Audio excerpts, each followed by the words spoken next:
you affirming that you think President Trump is a fascist? I've spoken about... That's okay. You can just say yes. Okay. It's easier. It's easier than explaining it. You know, they have a word. It sort of became old-fashioned. It's called a nationalist. And I say, really, we're not supposed to use that word. You know what I am? I'm a nationalist, okay? I'm a nationalist. Nationalist. Nothing else. Use that word. Use that word.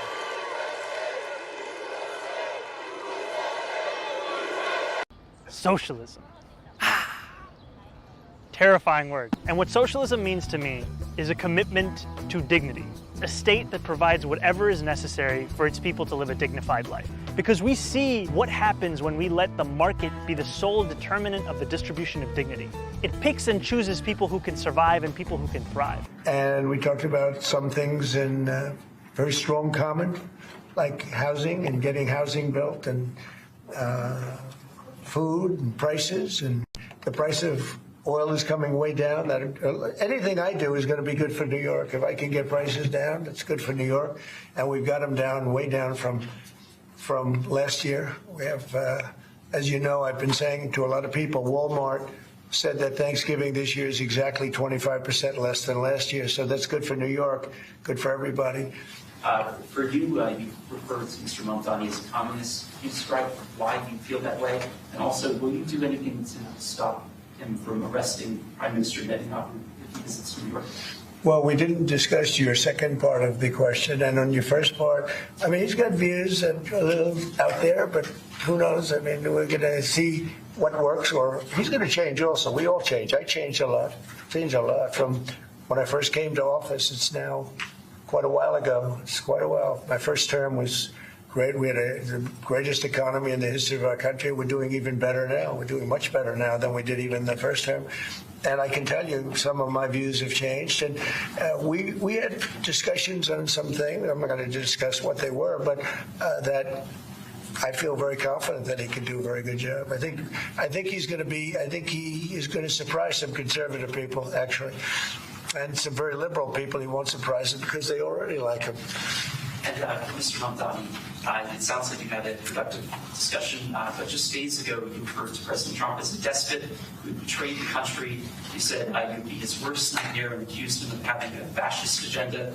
Are you planning to retract any of these remarks in order to improve the relationship? I think both President Trump and I, we are very clear about our positions and our views, and what I really appreciate about the president is that the meeting that we had focused not on places of disagreement, which there are many, and also focused on the shared purpose that we have in serving New Yorkers. And frankly, that is something that could transform the lives of the 8.5 million people who are currently struggling under a cost of living crisis, with 1 in 4 living in poverty. And the meeting came back again and again to what it could look like to lift those New Yorkers out of struggle and start to deliver them a city that they could do more than just struggle to afford it, but actually start to live in it. And I've been called much worse than a despot, so it's not that insulting. Maybe I think he'll change his mind after we get to working together. Yes, please. Yeah, 2 questions, if I may. One for you, Mr. President, from BBC in a second. But first of all, for the mayor-elect. You're both from different parts of the political spectrum. You're both populists, though. And I just wondered to what extent the president's campaign style, his techniques, his social media use inspired any part of your campaign. Well, I actually told the president that, so much of the focus of our campaign has been on the cost of living crisis. And when we asked those New Yorkers who had voted for the president, when we saw an increase in his numbers in New York City, that came back to the same issue: cost of living, cost of living, cost of living. And they spoke about the cost of groceries, the cost of rent, the cost of Con Ed, the cost of childcare. And too often politicians are looking to lecture to New Yorkers what they should care about, as opposed to listen. And when we spoke to those voters who voted for President Trump, we heard them speak about cost of living. We focused on that same cost of living, and that's where I am really looking forward to delivering for New Yorkers in partnership with the president on the affordability agenda. I want to ask the mayor-elect about a House resolution just passed overwhelmingly to condemn socialism, including with 86 Democrats, all of House Dem leadership, and the minority leader, Hakeem Jeffries, despite his endorsement of you. What's your reaction to that? I have to be honest with you, I focused very little on resolutions. Frankly, I've been focusing... And socialism. I understand. I think the focus is on the work at hand. I can tell you I am someone who is a democratic socialist. I've been very open about that. And I know there might be differences about ideology, but the place of agreement is the work that needs to be done to make New York City affordable. That's what I look forward to. And I want to clarify your answer to Stephen Nelson. He asked about your comment calling the president a fascist. And your answer was, both President Trump and I have been clear about our positions and our views. Are you affirming that you think President Trump is a fascist? I've spoken about... That's okay. You can just say yes. Okay. It's easier.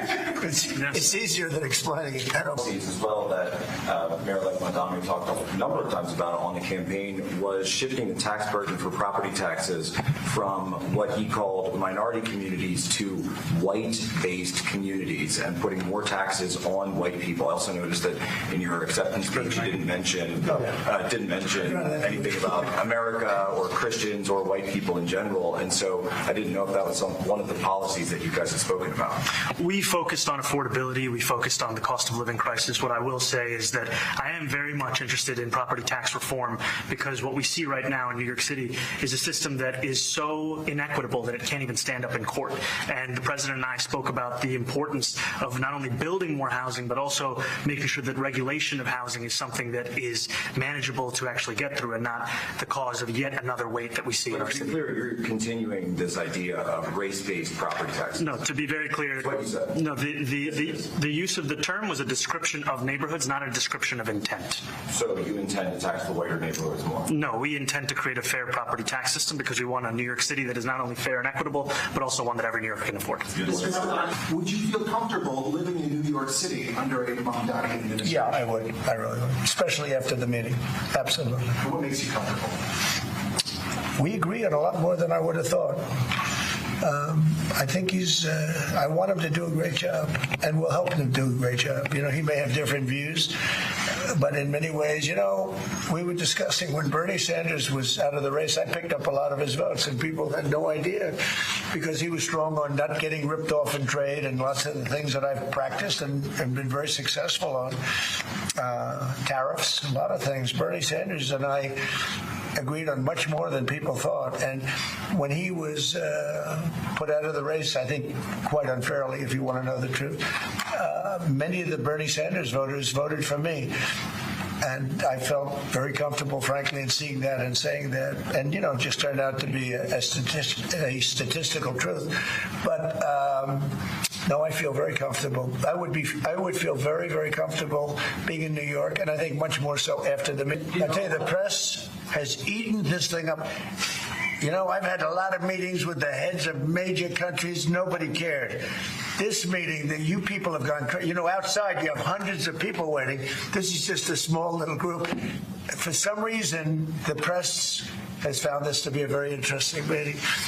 The biggest people in the world, they come over from countries nobody cares. But they did care about this meeting, and it was a great meeting. Go ahead. Yeah, Mr. President, I was going to ask you exactly that. Why do you think there's so much more, so much excitement around this thing in some form? Because I think he's different. All right, I think he's different, and that can be in a very positive way. But I think he's different than, you know, your typical guy runs, wins, becomes mayor maybe, and nothing exciting. Because he has a chance to really do something great for New York. New York is at a very critical point, and he does need the help of the federal government to really succeed, and we're going to be helping him.